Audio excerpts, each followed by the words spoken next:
সম্মানিত দিনী ভাই বোন, প্রশংসা আল্লাহর জন্য, শান্তি অবতীর্ণ হোক আল্লাহর রাসূলের উপর সাল্লাল্লাহু আলাইহি ওয়াসাল্লাম। আমরা পূর্ব থেকেই অবগতিতে আছি, আমরা পূর্ব থেকেই জানি যে আমাদের মসজিদ নিয়ে আলোচনা শেষ হয়েছে। আমরা এখন সলাতের আলোচনা করতে যাব। সলাতের আলোচনায় আমাদের জন্য জরুরি সেটা পোশাকের ব্যাপার। পোশাক পরিধান করেই সলাত আদায় করতে হবে। এ ব্যাপারে আল্লাহ তাআলা বলেন, ইয়া বানি আদম খুযু যিনাতাকুম ইনদা কুল্লি মসজিদ।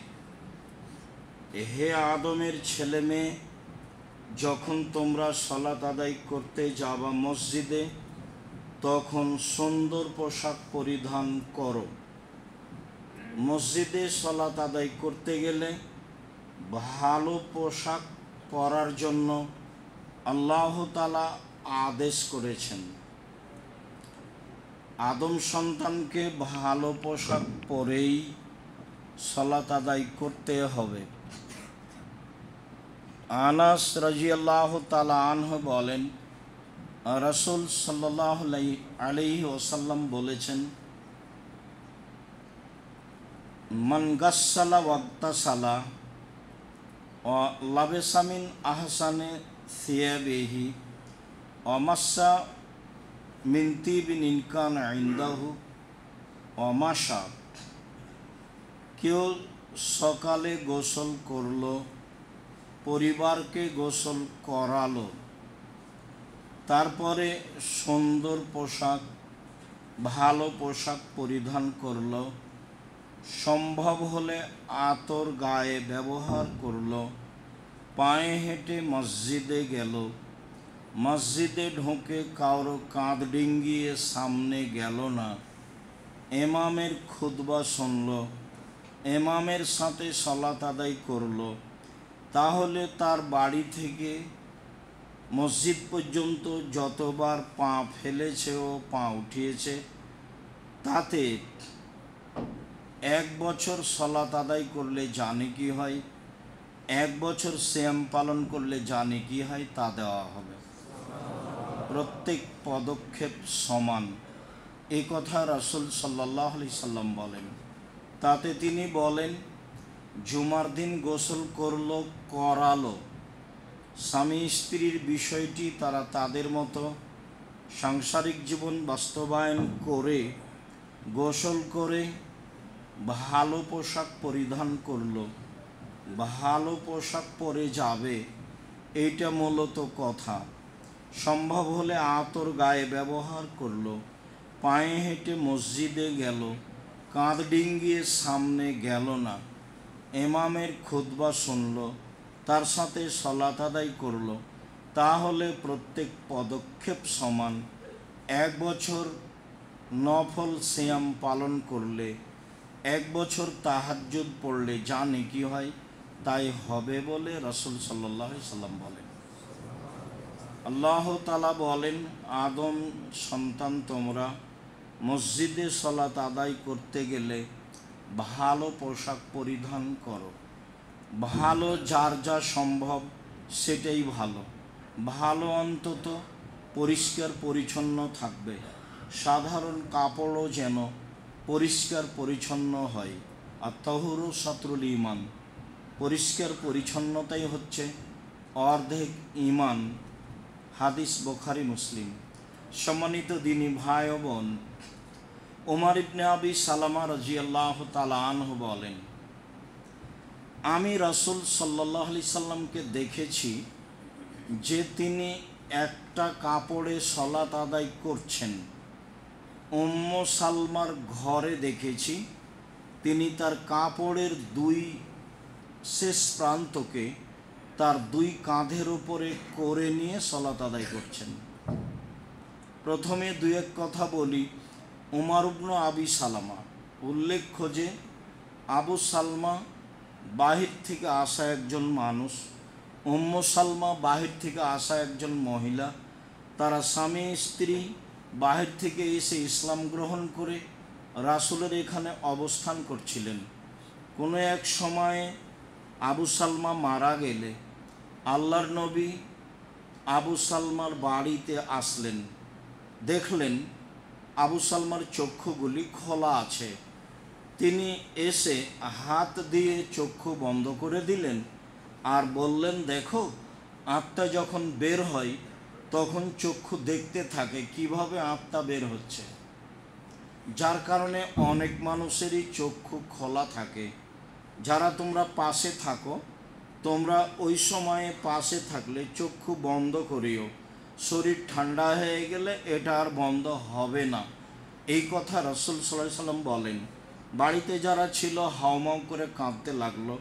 তিনি বললেন, তোমরা কাঁদো না, তবে উম্মু সালমা, তুমি আল্লাহর কাছে দোয়া করো, ওয়াখলিফ লাহু খায়রান মিনহু, আবু সালমার চেয়ে যেন একটা ভালো ব্যবস্থা তোমার জন্য আল্লাহ করে দেয়।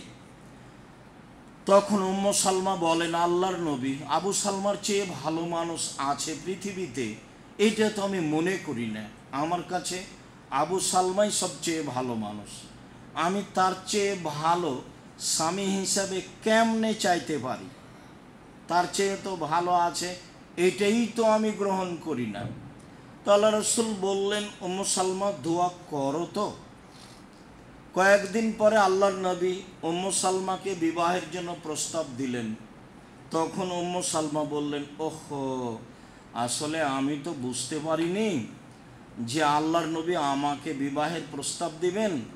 তিনি যখন বললেন, উম্মু সালমা দোয়া করো আবু সালমার চেয়ে যেন ভালো মানুষের ব্যবস্থা করে, তখন আমি উত্তরে বললাম, আবু সালমার চেয়ে তো কোনো ভালো মানুষই নেই আমার কাছে, তা আমি ভালোটা চাইবো কি করে? তো আল্লাহ রাসূল যে আমাকে বিবাহের প্রস্তাব দিবেন সেইটা তো আমি ভাবিনি। তারপরে আমি বললাম, দেখেন আল্লাহর নবী, আপনার সাথে আমার কয়েকটা কথা। তার প্রথম কথা হলো এই, আমি কিন্তু পল্লীর মহিলা আর আপনি হচ্ছেন শহরের মানুষ। সংসার বিবেচনা করে করবেন বলেই আমি মনে করছি প্রস্তাব এভাবে দিবেন। 1, 2, আমার স্বামী ছিল, আমি স্বামীর সাথে সংসার করেছি, তখন আপনার সাথে সংসার কেমন হবে এটাও ভাববার বিষয়। 3, আমার আগে থেকে একজন ছেলে রয়েছে, তার নাম উমার, এই উমার ইবনে আবি সালামা। একজন ছেলে আমার সাথে থাকবে, তখন আপনার সাথে আমার সংসার কেমন হবে আপনি বুঝে বিবেচনা করেই প্রস্তাব দিবেন। উম্মু সালমা, আমি বিবেচনা করেই প্রস্তাব দিয়েছি। আমি জানি তুমি পল্লীর মহিলা, আমি জানি তুমি বিবাহিতা মহিলা, আমি জানি তোমার একটা ছেলে আছে।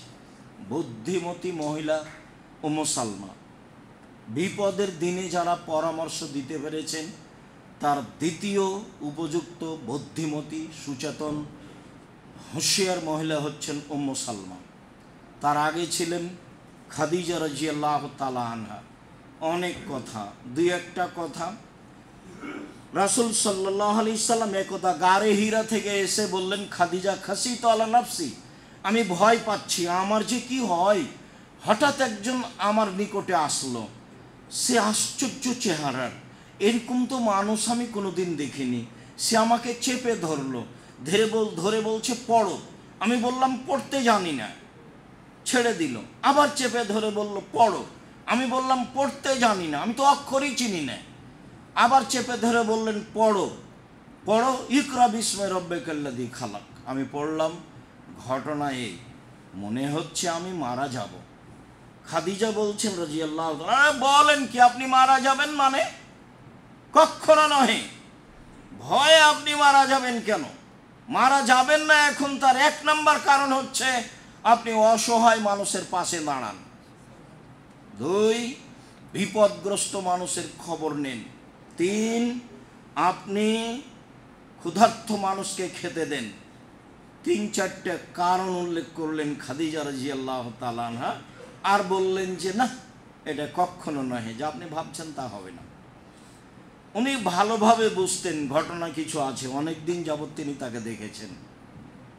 24 বছর বয়সে তিনি স্বামী হিসাবে এসেছেন, তখন তার বয়স 40 বছর। একে তো বয়স বেশি, একে তো বুদ্ধিমতী মহিলা, একে তো ব্যবসায়ী মহিলা, তিনি পরিস্থিতি ভালোই বুঝেন, বুঝে সুঝেই তিনি বলছেন কখনো নহে, ঠিক আছে। এরপরেও ওরাকা বিন নওফেল আমার চাচা, চলেন ওখান থেকে একটু অতিরিক্ত পরামর্শ নিয়ে আস, চলো।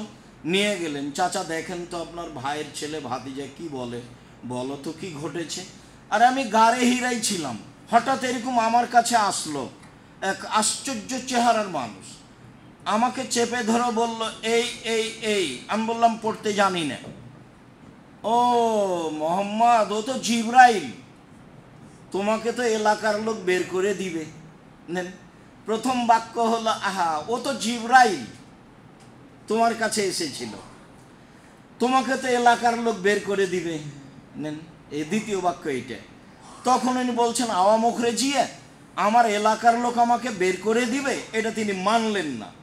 বললেন আমার চাচা চাচি দাদা দাদি এলাকাবাসী আমাকে কত ভালোবাসে, এটা হিসাব দেওয়া যাবে না। পৃথিবীর মাটিতে এমন ভালোবাসার মানুষ অতীতে ঘটেছে এরকম বিশ্বাস করে না আমার প্রতিবেশী, আমার আত্মীয় স্বজন, আমার চাচা চাচি, আমার দাদা দাদি। বলো কি মোহাম্মদ, যার কাছে জিব্রাইল এসেছে সমাজ তাকে বের করে দিয়েছে, এ কথাই ঠিক, তোমাকে বের করে দিবে, এ কথাই ঠিক। আমি যদি ওই সময়ে বেঁচে থাকি তাহলে তোমার সহযোগিতা করব, যেহেতু জিব্রাইল তোমার কাছে এসেছে, কাজে এলাকার লোক তোমাকে মেনে নেবে না। ইনি হলেন খাদিজা রাদিয়াল্লাহু তাআলা। হুদায়বিয়ার যুদ্ধে কেমনে ফিরে যায়, কেউ ফিরে যেতে চাচ্ছে না, কুরবানি করতে হবে, কেউ কুরবানি করছে না। ফিরে যাব কেন, ফিরে যাওয়াটা বুঝতে চাচ্ছি না, যুদ্ধ করব তারপরে। ওমর বললেন কি ব্যাপার মোহাম্মদ, আপনি সত্য নবী নন? হ্যাঁ আমি সত্য নবী। আপনি বলেননি যে যুদ্ধ করবে, কাবা ঘরে ঢুকবো? হ্যাঁ আমি বলেছি কাবা ঘরে ঢুকবো, তবে আমি বলিনি এবছরেই ঢুকবো। এবার তিনি ওখান থেকে চলে গেলেন।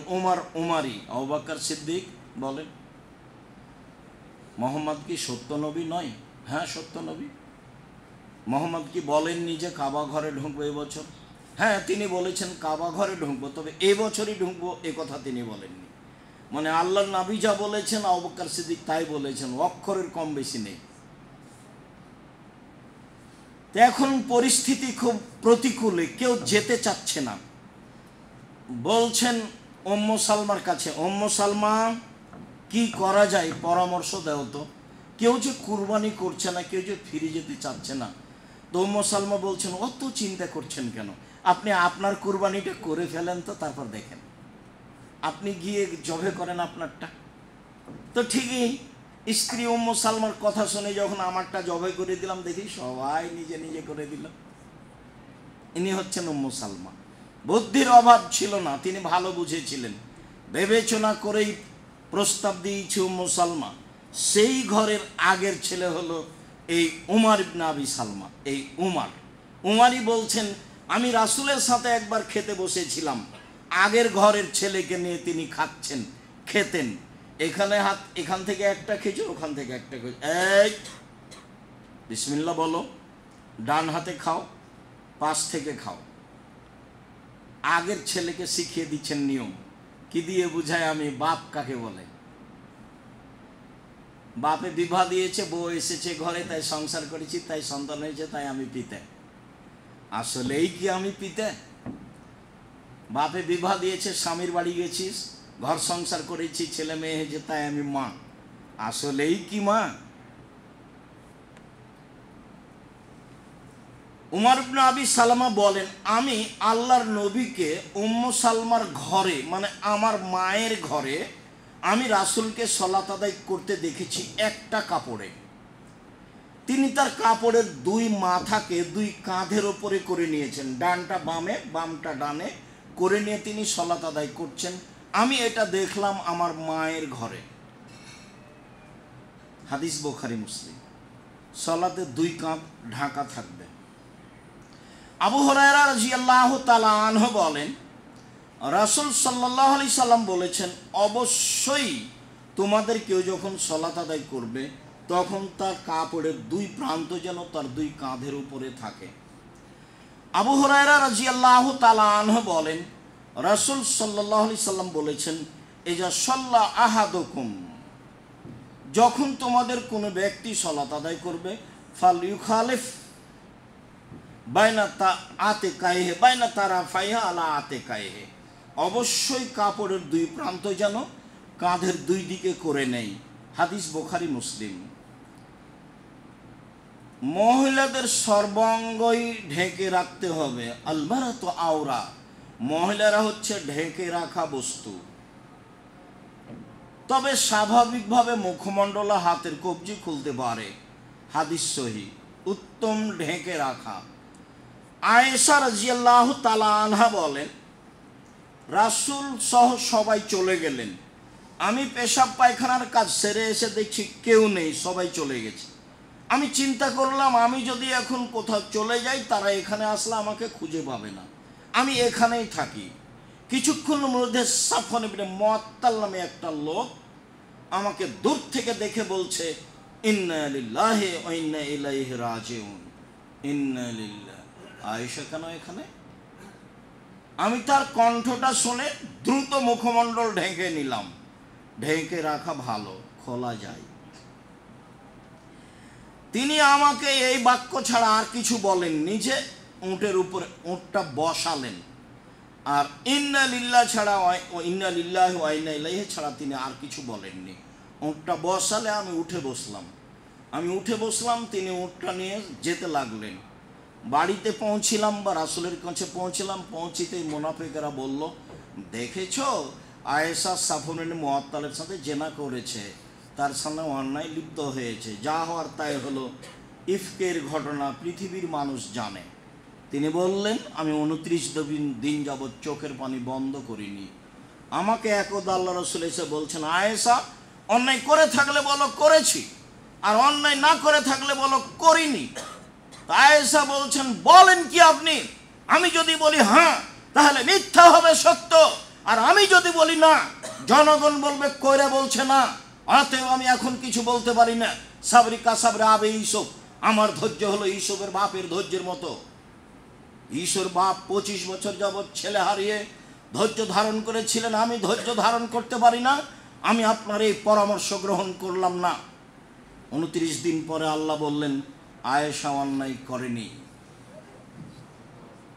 আমি বললাম, আমার বাপ মা বলল, আয়েশা তোমার স্বামীর কাছে গিয়ে ক্ষমার কথা বলো না। কেন আমি ওখানে যাব? যিনি আমাকে পবিত্র করেছেন আমি তার প্রশংসা করি। আমি ভাবছিলাম যে মুহাম্মদ সাল্লাল্লাহু আলাইহি সাল্লাম কোনো এক সময় আমাকে বলবেন যে আয়েশা তুমি পবিত্র, কোনো সমস্যা নেই, কিন্তু আল্লাহ আমাকে বলবেন এইটা আমি মনে করিনি। যাক, আলহামদুলিল্লাহ। সম্মানিত দিনী ভাই বোন, মহিলাদের সম্পূর্ণই ঢেকে রাখতে হবে। পুরুষেরা 2 কাঁধ ঢাকবে, সলাতের সময় জরুরি। নাভি থেকে নিয়ে হাঁটু পর্যন্ত ঢেকে রাখতেই হবে, বাধ্য। সেন্ডো গাঞ্জি গায়ে দিয়ে সলাত হবে না, এই জন্য যে 2 কাঁধ ফাঁকা থাকে। হাতলা গেঞ্জি গায়ে দিয়ে সলাত হবে। এক কাপড়েই সলাত আদায় করা ভালো।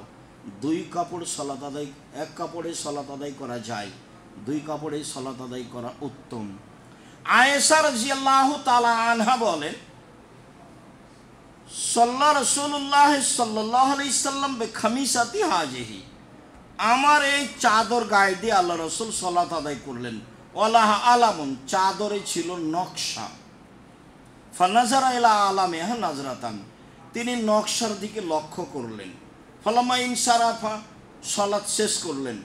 সালাত শেষ করে বললেন, দেখো, ইযহাবু বিখামিসাতি হাজিহি ইলা আবি জাহাম ওয়া আতুনি বিহি আমবেজানিয়া, এই চাদর আবু জাহাম আমাকে উপঢকন দিয়েছে, তোমরা এটা তার কাছে নিয়ে যাও।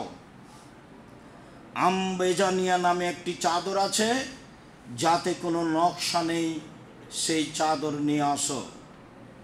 আল হাতনি আনেফান আন সলাতি, এই চাদর এখনই আমাকে সলাত থেকে বেখিয়াল করে দিয়েছিল।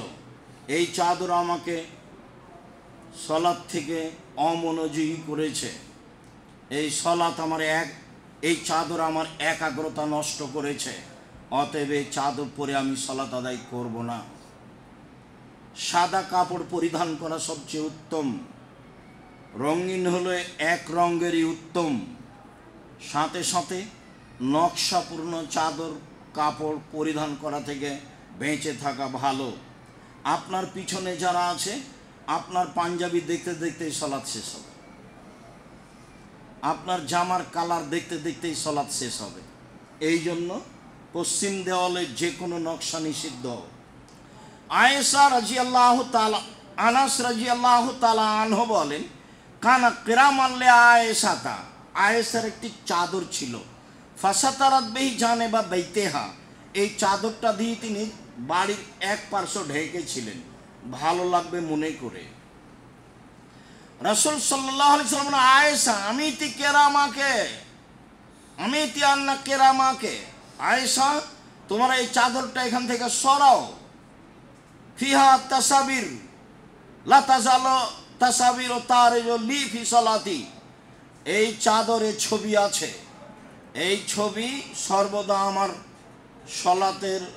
সলাতের মধ্যে সামনের দিকে এসে পড়ছে, এতে আমার সলাতের একাগ্রতা নষ্ট হচ্ছে।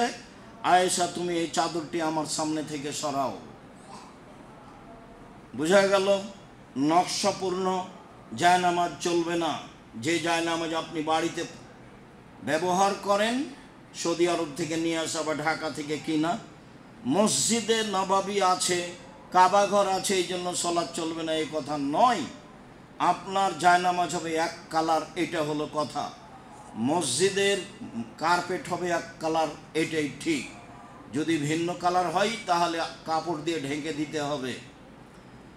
সালাত আদায়ের সময় নকশাপূর্ণ কোনো কাপড়, নকশাপূর্ণ আপনার মাদুর, নকশাপূর্ণ জায়নামাজ, নকশাপূর্ণ জামা একটাও চলবে না, এটাই চূড়ান্ত। এ বিবেচনায় সালাত আদায়ের জন্য প্রাণপণে চেষ্টা করতে হবে।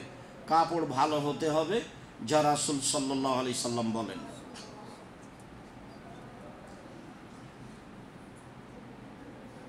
আয়েশা রাদিয়াল্লাহু তাআলা আনহা বলেন, রাসূল সাল্লাল্লাহু আলাইহি সাল্লাম বলেছেন, লা তুকবালু সালাতুল হায়েজ ইল্লা বিখিমারিন, যারা বয়সপ্রাপ্ত মেয়ে মহিলা, যারা যুবতী মহিলা থেকে নে উপরে কোনো মহিলার সালাত হবে না পূর্ণ শরীর ঢেকে নেওয়া ছাড়া।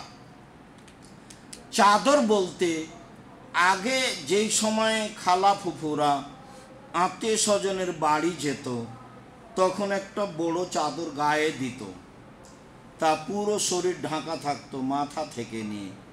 সামনে মানুষজন পড়লে তারা রাস্তা ছেড়ে দিয়ে এক পাশে দাঁড়াতো, তারপরে মানুষটা রাস্তা থেকে চলে গেলে আবার হাঁটতো। এমনটা দৃশ্য আমার খুব ভালো মনে আছে। আমি আমার ফুফুকে সাথে নিয়ে কয়েকবার এসেছি। আমার মায়ের সাথে আমার এটা ঘটেনি এই জন্য যে আমার মা যখনই গেছে তখন গরুর গাড়িতে গেছে, কাজে এটা আমার মনে নেই। আমি আমার ফুফুর সাথে কয়েকবার এসেছি, আমার খুব ভালো মনে আছে। আমার ফুফু অনেক বড় এক চাদর গায়ে দিয়ে আছে, মাথা সহ পা পর্যন্ত ঢাকা আছে। রাস্তায় মানুষ পড়লে একদিকে সরে দাঁড়াতেন, মানুষ পার হয়ে গেলে আবার হাঁটতেন। সামাজিক অবস্থা খারাপ হবে এই কথাই ঠিক। রাস্তাঘাটে নগ্ন মহিলা দেখে দুশ্চিন্তা ভোগ করে নিজেকে হারিয়ে ফেলবেন না। দিন যত যাবে নারী নগ্ন তত হবে, অশ্লীলতা তত বাড়বে, এই কথাই ঠিক। রাসূল সাল্লাল্লাহু আলাইহি সাল্লাম বলেছেন, খোলা মাঠে মহিলারা জেনা করবে, এই আফসোস তিনি করেছেন। কাজেই আপনি সামাজিক অবস্থা দেখে নিরাশা হবেন না। ইব্রাহিম আলাইহিস সালাম বললেন, সারা মাটির ওপরে মাত্র আমি আর তুমি মুসলমান, আর কেউ নেই। তাই ইব্রাহিম আলাইহিস সালামের চলে মাত্র দুইজনে, আপনার চলে না? তারাই দুইজন মুসলমান, আর কেউ নেই, সমাজে কেউ নেই। তো ইব্রাহিম আলাইহিস সালামের চলে, আপনার আর আমার চলে না। পরিস্থিতি দেখে হতাশা হওয়ার কিছু নেই। পরিস্থিতি যদি আপনাকে কাবু করতে পারে তাহলে বুঝতে হবে আমি ঈমানে দুর্বল রয়েছি। সম্মানিত দ্বীনী ভাই বোন, সালমা ইবনে আকওয়া রাদিয়াল্লাহু তাআলা আনহু বলেন, আমি বললাম, আল্লাহর নবী, ইন্নী রাজুলুন আসিব, আমি হচ্ছে শিকারী মানুষ, আমি শিকার করে বেড়াই মাঠে ঘাটে। আফা উসাল্লি ফি সাবিল ওয়াহিদ আও ফিল কামিসিল ওয়াহিদ, আমি একটা জামা পরে সালাত আদায় করতে পারি? আল্লাহ রাসূল বলেন, না, হাফা ওয়াজরুহু বিশাওকাতিন, তবে একটা জামার সামনের দিকে বুতাম লাগিয়ে নিও। মানে বড় জামা আছে তো সামনের দিক সাধারণত খোলা থাকে বা কিছু ফাঁকা থাকে, কিছু সেলাই করা থাকে। তো আল্লাহ রাসূল বললেন যে বুতাম লাগিয়ে নিও, না থাকলে অন্তত কাঁটা দিয়ে, কাঁটা অজরের এটা জোড়া দিয়ে নিও, দুই দিক থেকে টেনে জমা করে নিও, কাঁটা দিয়ে হলেও। মানে শেষ এইটে, তোমার কাছে যা আছে আছে, তুমি শেষ অন্তত এইটা করিও।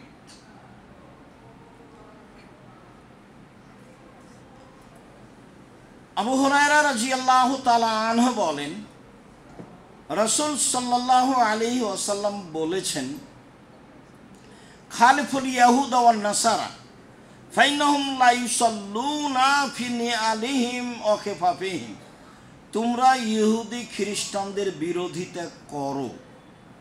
কেন? তারা জুতা পরে, মোজা পরে সালাত আদায় করে না। মানে জুতা পরে মোজা পরে সালাত আদায় করা যায়, তারা করে না। তো রাসূল সাল্লাল্লাহু আলাইহি সাল্লাম জুতা পরে মোজা পরে সালাত আদায় করতে বলছেন যে ইহুদি খ্রিস্টানদের বিরোধিতা করো। আমাদের দেশে তো জুতা মসজিদে নিয়ে যাওয়াই অপরাধ। আর তো মানে কয়েকটা স্তর টাইলস লাগানো আছে, আগেই জুতা খুলতে হয়। জুতা পরিষ্কার অপরিষ্কার ভাববার সুযোগ নেই, জুতাই অপরাধ। আল্লাহ বুঝে আমল করার তৌফিক দান করুক। আল্লাহুম্মা আমিন। আল্লাহুম্মা সাল্লি আলাইহি আল্লাহুম্মা বারিক।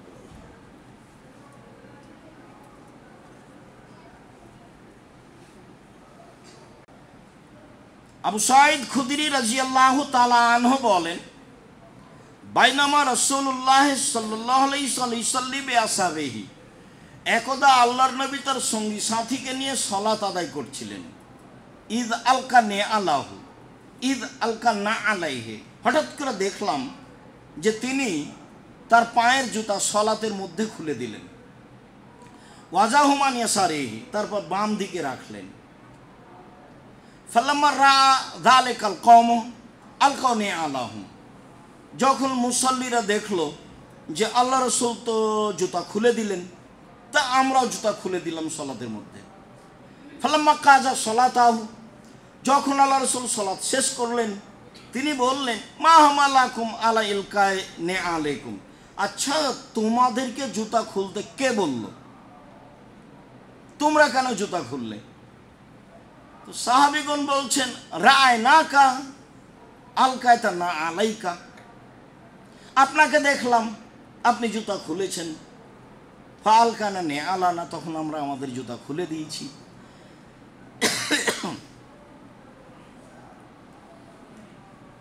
রাসূল সাল্লাল্লাহু আলাইহি সাল্লাম বললেন, দেখো আল্লাহ জিবরাইল আতানি ফাখবারানি, জিবরাইল এখনই আমার কাছে এসেছিলেন সালাতের মধ্যে, এসে আমাকে বলছেন, না ফিহিমা কাদারান, আপনার জুতাতে ময়লা আছে, আপনি এই জুতা খুলে দেন।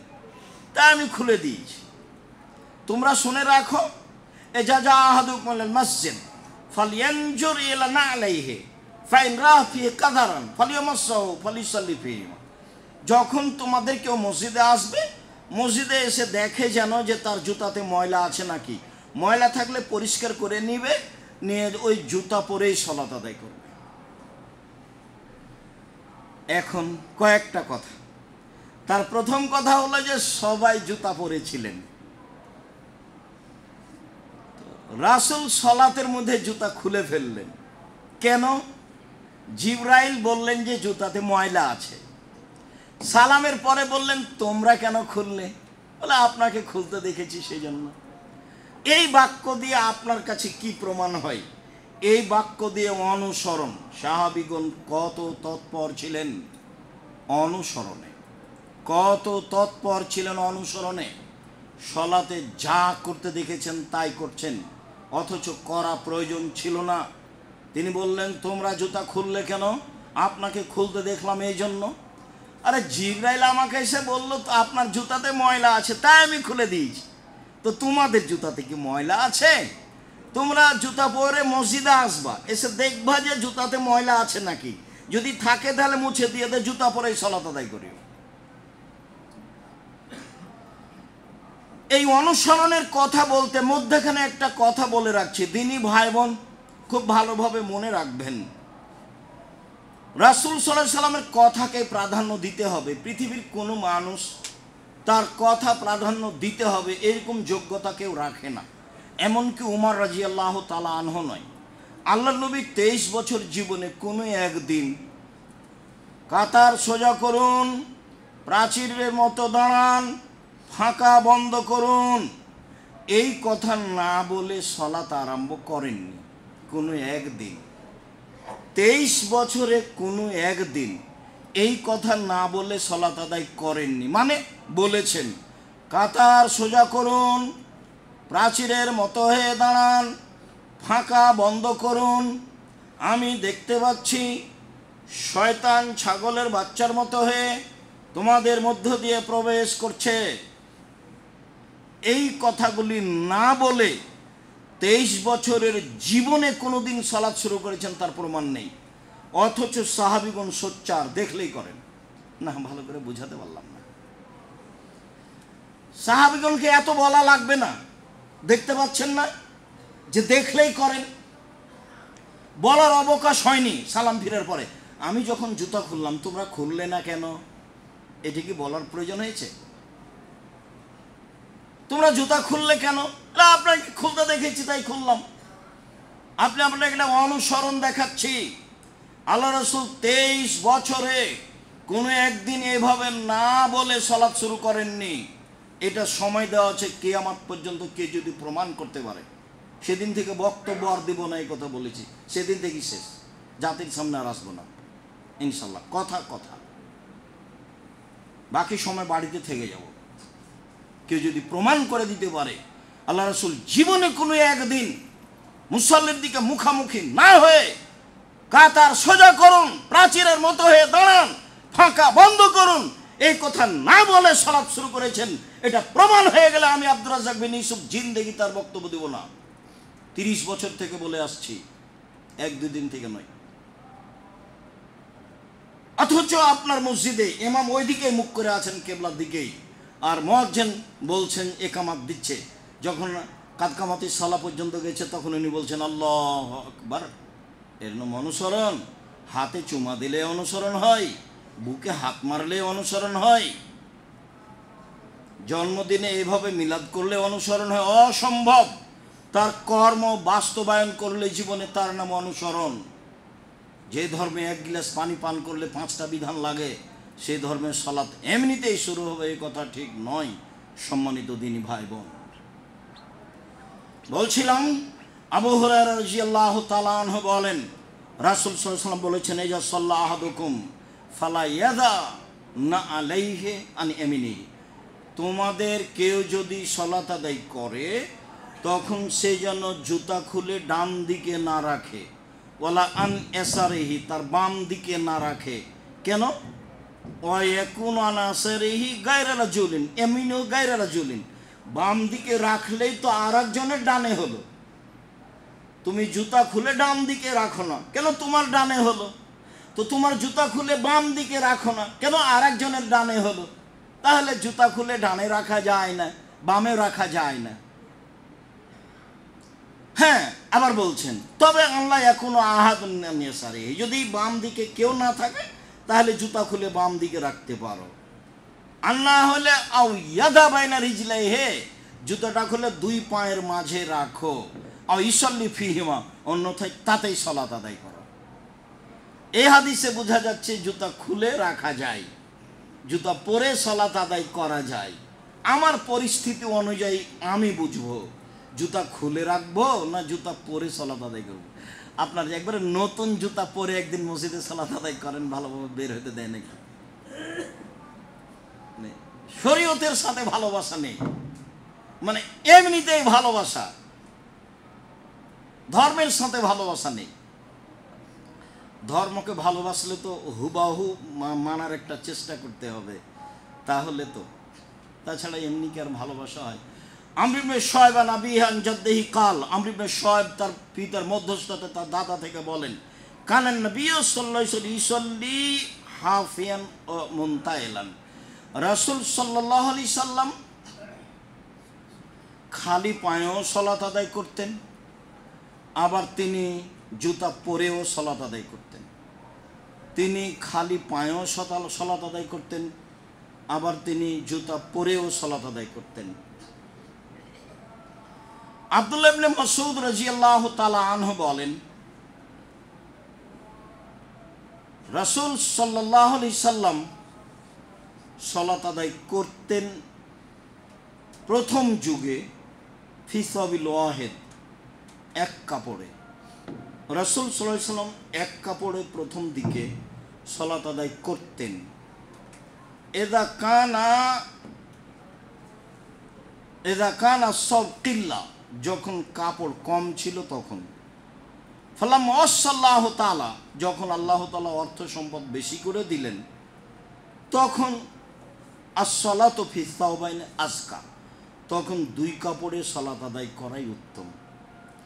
যেহেতু এখন আর কাপড়ের সমস্যা নেই মানুষের, কাজে এক কাপড়ে সালাত আদায় করতে হবে এটা নয়, বরং দুই কাপড়, বরং যে পরিমাণ কাপড় আমার শরীর ঢাকার জন্য শীত গরম অনুযায়ী লাগবে সেই পরিমাণ পরে সালাত আদায় করব, এটাই ঠিক, এটাই সুন্নাত।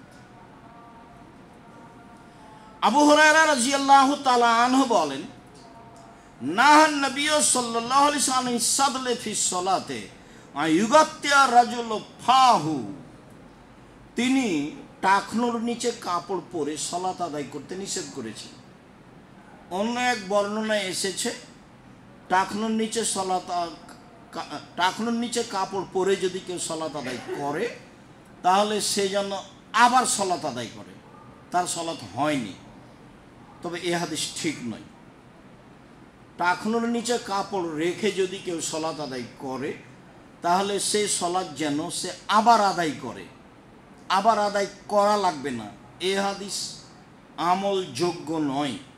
তবে এ হাদিস আমলযোগ্য, যে হাদিস আল্লাহ রাসূল নিষেধ করেছেন যে মানুষ যেন টাকনোর নিচে কাপড় রেখে সালাত আদায় না করে, এইটা হলো তার আদেশ।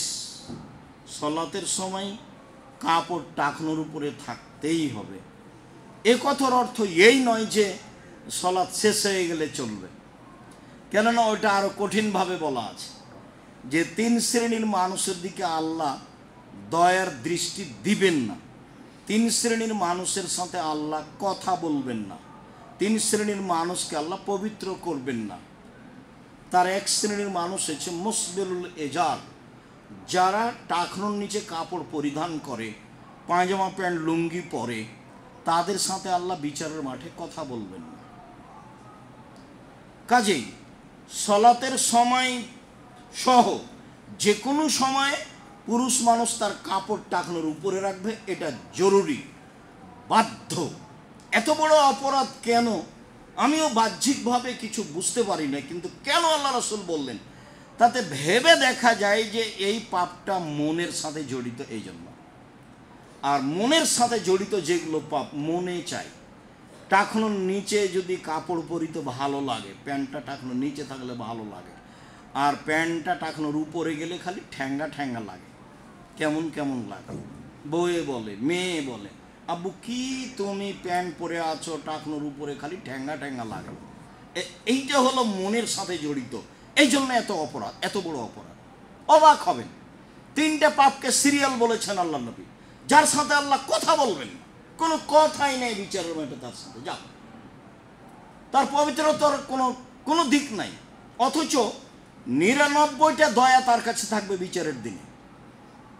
আর একটা দয়া তিনি প্রাণীর মাঝে ভাগ করে দিয়েছেন। এখন একটা দয়ার ভাগ পেয়ে আমি আমার মেয়েকে শতবার চুমা দিয়ে আদর করি, একটা দয়ার ভাগ পেয়ে গাভী তার বাচ্চাকে জিভা দিয়ে চাটে, একটি দয়ার ভাগ পেয়ে সাপ তার বাচ্চাকে আদর করে, একটি দয়ার ভাগ পেয়ে বাঘ তার বাচ্চাকে আদর করে ডাকে। 99টা দয়া তিনি নিজের কাছে রেখেছেন, বিচারের মাঠে আমাদের উপরে বাস্তবায়ন করবেন। এই জন্য তারপরেও তিনি 3 শ্রেণীর মানুষের সাথে কথা বলবেন না, তাহলে তারা কত বড় অপরাধী। তার 1 শ্রেণীর মানুষ হলো শাইখুন জানিন, বেশি বয়সে জেনা করে যে। 2 শ্রেণীর মানুষ, 2য় শ্রেণীর মানুষ মালিকুন কাযাব, মিথ্যা কথায় দায়িত্ব পালন করে যারা, সমাজের দায়িত্বশীল, মাদ্রাসা মসজিদের দায়িত্বশীল, প্রিন্সিপাল, হেডমাস্টার, যারা যেখানে এমপি মন্ত্রী, যারা যেখানে দায়িত্ব পালন করছে, 5 জনের 10 জনের হাজারো লাখো মানুষের, তারা মিথ্যার আশ্রয় নিয়ে দায়িত্ব পালন করলে আল্লাহ তার সাথে কথা বলবেন না। হাদিস বুখারী মুসলিম। 3, যারা টাকনো নিচে কাপড় পরিধান করে তাদের সাথে আল্লাহ কথা বলবেন না। অত্র হাদিসের শেষে একটা বাক্য রয়েছে, ওলা ইউগাত্তি রাজুল ফাহু, সলাতের মধ্যে মানুষ মুখ ঢাকতে পাবে না। মাস্ক সলাতের সময় খুলে রাখতে হবে, রাসূলের আদেশ। সারা পৃথিবীর মানুষ যদি করোনায় মারা যায় তাতে আসে যায় না, সলাতের সময় মুখ ঢাকতে পাবে না, এটাই চূড়ান্ত। এগুলো তো প্রতারণা। করোনা যে প্রতারণা তা তো আপনার জানা আছে, বহুবার বলেছি। সে সময় রাসূল সাল্লাল্লাহু আলাইহি সাল্লাম বলেছেন, যাকে আল্লাহ সৃষ্টি করেছেন, খালাকা হায়াতাহু ওয়া মাউতাহু রিজকাহু মাসায়েবাহু, 4টা জিনিস দিয়ে তিনি সৃষ্টি করেছেন। এমন কোনো প্রাণী নেই যার 4টা জিনিস নেই। 1, তার হায়াত কতদিন বাঁচবে। 2, মরণ, সে কবে মারা যাবে। 3, রুজি, সে কি খাবে। 4, অসুখ বিসুখ, রোগ ব্যাধি। পৃথিবী সৃষ্টির 50,000 বছর পূর্বে যদি আমার নামে করোনা লেখা থাকে, আর আমি যদি আজকে পাথরের ভিতরে ঢুকি, তবু করোনা আমাকে ধরবেই, তার নাম তাকদীর।